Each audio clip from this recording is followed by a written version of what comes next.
बोल शंकर भगवान की जय। आयल सभी मेहमानन जो, शहर के अजीजन जो, मुझे प्यारन भावरन जो, संस्था के बानीकारन जो, असांजे जगू केबल नेटवर्क, जगू मूवी वारन जो, Konark dam cable network, police प्रशासन जो, निकम साहब पाण अची करे मिली विया। असांजे मथा सभिनी जी मेहर रही आहे। कुमार अलाणी साहब जो जेके भी असां वटि प्रेमी संस्थापक संत महात्माऊं जेके आया आहिनि, जेके न आया आहिनि, उन्होंने असांखे प्रसाद स्वरूप करे मोकिलियो आहे। साईं कालीराम साहिब ने कल्ह ही असांखे प्रसाद करे मोकिलियो। सतगुरु साईं असांजे बलराम साहब कल्ह ही आशीर्वाद स्वरूप ॾिना। स्वामी देव प्रकाश महाराज ॿाहिरि हुया त असांजे अम्मा जे मथां वर्खा करण लाइ पुष्पन जी पंहिंजे आश्रम मां मोकिलियऊं। सभिनी जे मथां मेहर थे, कृपा थी। तव्हां सभु आयो, तव्हांजो धन्यवाद, वरी हिकिड़ो दफ़ो धन्यवाद।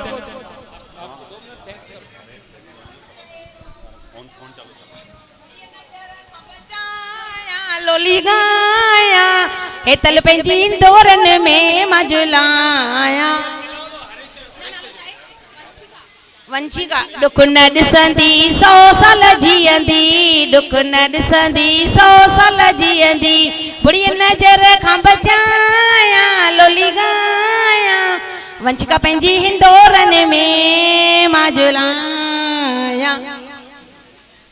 साईं हिकिड़ो हरीश पलाव जो फोन ते अथव, फोननि ते माण्हू पलाव था कनि, के अची न सघिया आहिनि पर ज़रूरु फोनियूं था कनि। हरीश जो पलाव रहिजी अचे। नंग डकी नंग जा धणी मत सरतिन विच सुआ, राता रखे मुराज पो मुझा दुख कटे मुडिया, हाणे आओ सर्व संगति जा मिसुआ, हो जो अथम तुए जो आसिरो। हे गुणानी दे महाराज, हे दादा रामचंद साईं, असा जो दीपक जेके फोनियूं कंदा, टेकचंद मस्त जो भी पलव उन जी भी रहिजी अचे। 100 सेमिनार पूरा करे असां उन्हनि खे सम्मानित कयूं।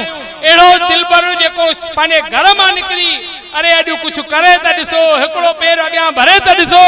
जंहिं 96-97 सेमिनार कया आहिनि हिंदुस्तान भर जे, अॼु उहो 100 पूरा करे।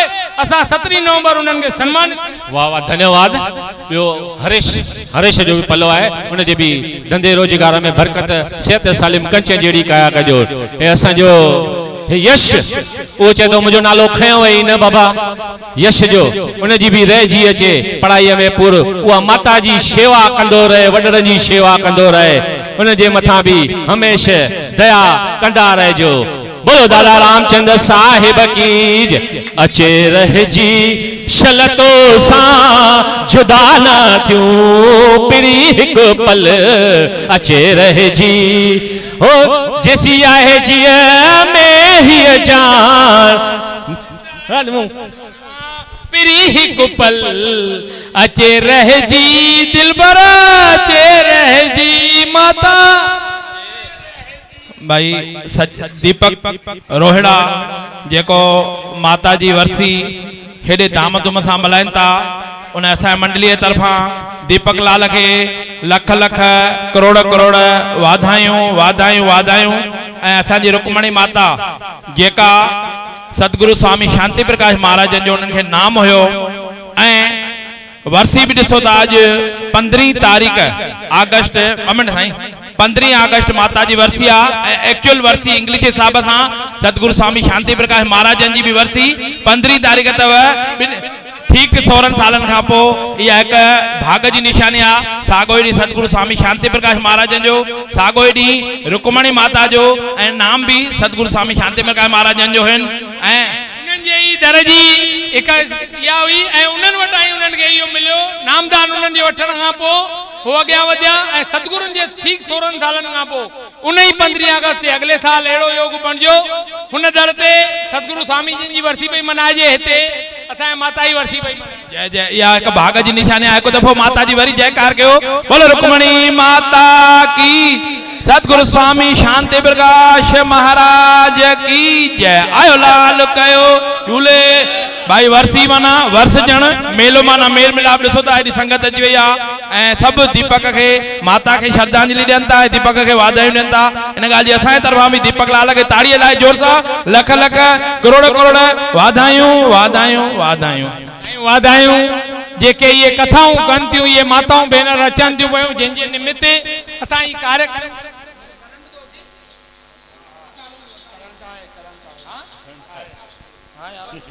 जिनके निमित्त ही कार्य थी रहा आहिनि, जंहिंजे सदके असां करे रखिया आहियूं। मुंहिंजे इन्हनि भाउरनि जो जेके संस्था जा बानीकार आहिनि, जेके ॾींहुं राति हिक हिक वटि निमंत्रण पहुचाए, हिक हिक ॻाल्हियूं करे, किताब जा मैटर ठाहे, पंहिंजा धंधादारी पूरा करे, किन खे चेक ॾेई अचिणो आहे, किन खे सेवा करणी आहे, उन्हनि जे लाइ ही डुकनि था। कंहिं न्याणीअ जी शादी आहे, डके हथ उन्हनि ताईं उन्हनि तां पहुचाइनि था पिया। हे सभु मुंहिंजी टीम, मुंहिंजा भाउर, हे मुंहिंजा जय कुमार नाथानी, राजनाथ पप्पू गुप्ता, रामचंद भाटिया, असांजे माता मीना मासीअ जी आसीस, गॾो गॾु मुंहिंजे भेनरुनि ऐं भेणियनि जो साथ, तॾहिं असां हिननि ॻाल्हियुनि ताईं पहुची था सघूं। मुंहिंजो भाउ हरेश दावाणी जेको टाइम घटि ॾींदो आहे, पर हमेशह दिलो जान सां असां सां, कोई तन थो ॾे, कोई मन थो ॾे, कोई धन थो ॾे, पर हर संस्था सां ईअं कार्य लॻा पिया आहियूं। ऐं इहो संकल्प था कयूं त हर साल हर दफ़े जेको 17 नवंबर ते असां ही कार्यक्रम कंदासीं, सो जग ॾिसंदो, आस्था चैनल ते हलंदो, सॼो शहर ॾिसंदो त कहिड़ियूं कहिड़ियूं शख्सियतूं हिन शहर में अचनि थियूं पियूं। हिन माता रुक्मणी देवी जे चौमासे द्वार ते 17 नवंबर संत महात्माउनि जो हिकु मेलो लॻंदो। बोलो शंकर भगवान की जय, परम पूज्य माता रुक्मणी देवी की जय, सभिनी संतन साधुन की जय, आज के आनंद की जय।